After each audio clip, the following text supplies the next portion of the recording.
आपके सामने भगवान आ जावे, परमात्मा आवे, तो आपका कैसा व्यवहार होगा? ठीक है, कोई निर्धन है वो माया मांगेगा, निसंतान संतान ही मांगेगा, जैसे आपकी रिहर्सल चल रही है। लेकिन आपको वास्तव में ये पता हो ये भगवान है, आप आपके हृदय मान ले, तो फिर आपका कैसा व्यवहार होगा? सामने भगवान खड़ा है और आप कैसे बोलोगे, कैसे विचार करोगे, कैसे उनके प्रति भावना रखोगे? उनको अंतर्यामी जान के आप मन में सोच भी गलत नहीं ला सकते और लेनी भी नहीं चाहिए। और न ही गुरु जी के सामने यानी प्रभु के सामने झूठ बोलना चाहिए, क्योंकि फिर सारे फाउल पॉइंट है। अब गुरु जी के सामने आप झूठ के बोलोगे, कहते को गुट्टी ला गया बीच में, नाम टूट गया, और नहीं बताओगे तो आपका नाम खंड है, लाभ हो को नहीं, कनेक्शन कट चुका है ऑटोमेटिक। तो यह झूठ बोल के भी के आपने फिर फायदा हुआ, लाभ हुआ, हानि हुई, बल्कि लाभ नहीं हुआ। और भी कोई माता धोखा को कोई और किसी भी कारण से नाम खंड हो जाता है, तुरंत बताना चाहिए। ठीक है, ये दास क्या करेगा, थोड़ा बहुत धमकावेगा, करड़ा करूंगा, भाई गलती है, खबरदार, जैसे आपने नियम भंग किए हैं, तो आपका नाम फिर शुद्ध कर दिया जाएगा, री उपदेश दिया जाएगा, नहीं तो आपका कामयाबी नहीं मिलेगी आपको। लेकिन बार बार यह हैबिचुअल नहीं होना चाहिए, अगले नाम तो मिल ले जाएगा।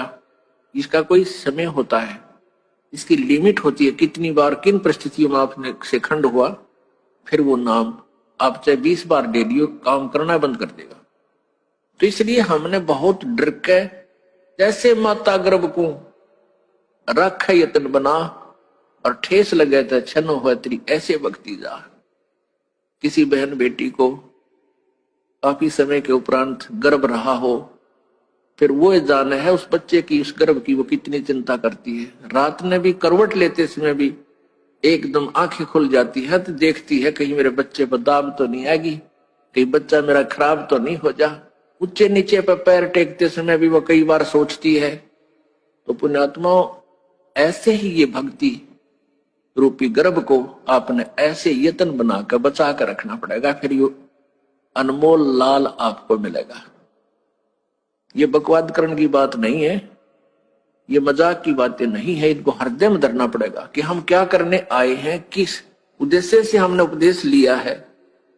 ठीक है, शुरू प्रारंभ में हम आते हैं कोई दुख निवारण के लिए, वो भी होगा क्योंकि भगवान सारे काम करेगा,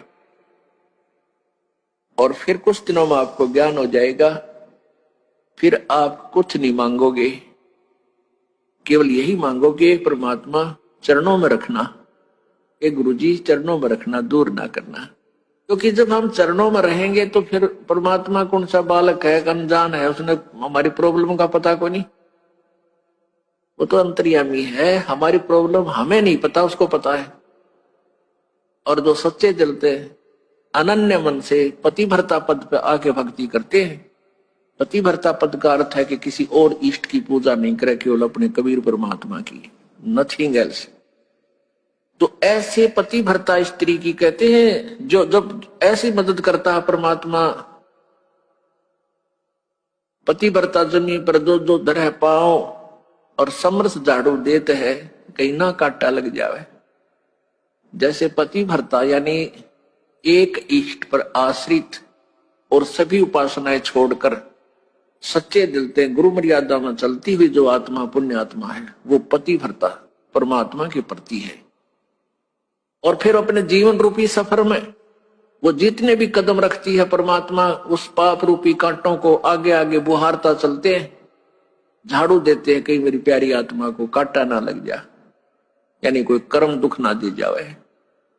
तो पुण्यात्माओं, हमने परमात्मा से इतना लाभ लेने के लिए इस योग्य बनना पड़ेगा ताकि वो हमारी नो देख केयर टेक करे। जब तक हम इतने योग्य नहीं होंगे, ठीक है, वर्क डन आपको मिलता ही रहेगा। और कहते हैं कबीर हरि जय रूठ जा, तो गुरु की शरण जाए, और कहे कबीर गुरु रूठ गया था ना, हर नहीं करे सहाय, यानी तुम्हारा राम रूस गया, आपत्तियां शुरू होगी, वो घड़े का जल समाप्त हो गया। गुरु की शरण में जा, यानी पूर्ण संत के पास शरण में पहुंच, और कह कबीर गुरु रूठ गए तो हर ना करे सहाय। आपने गुरुजी के प्रति ही कोई दुर्भावना पैदा कर ली, कोई उसमें दोष देख लिया अपनी ही सोच अनुसार, या कोई यहां अपने मर्यादा भंग कर दी, तो उससे गुरु रुष्ट हो जाता है। जैसे इस दास को जब पता चलता है कि ये व्यक्ति यहाँ आ भी रहा है और कहता मैं नाम भी ले रखा है, और ये बीड़ी भी पीवा है, गुट्टी भी लगा जाता है कभी कभी, तो तब मैं रुष्ट होता है, ये दास रुष्ट होता है, दुख होता है मुझे कि कोई फायदा नहीं इसके यहाँ आने का, और दो चार और बिगाड़ेगा कि देखियो भी बीड़ी पीवा है वहां रामपाल का शिष्य होकर के। तो इससे दास घना दुखी होता है। उस व्यक्ति को चाहिए अपनी गलती स्वीकार करे, दोबारा उपदेश ले ले, शुद्ध करा ले अपने उपदेश को, और भविष्य में नहीं पीवे, अपना कल्याण करवा ले। तो इससे दास दुखी होता है। कोई आन उपासना कर लेता है तो भी दास दुखी होता है कि नहीं, आप पतिव्रता पद पर नहीं रहे, भगवान आपको मदद करेगा नहीं। फिर लाभ क्या होगा? यहाँ डरे धक्के खान का, यहाँ आने का कोई लाभ आपको नहीं प्राप्त होगा। आपने यहां आए हो तो लाभ प्राप्त करो मालिक का, ऐसा लाभ दे देगा आप सोच भी नहीं सकते। आप चक्कर में पड़ जाओगे, क्या परमात्मा सचमुच ऐसे सुख दिया करता है? सुना करते थे, लेकिन आप यहां देखा करोगे, आप यहां महसूस करोगे।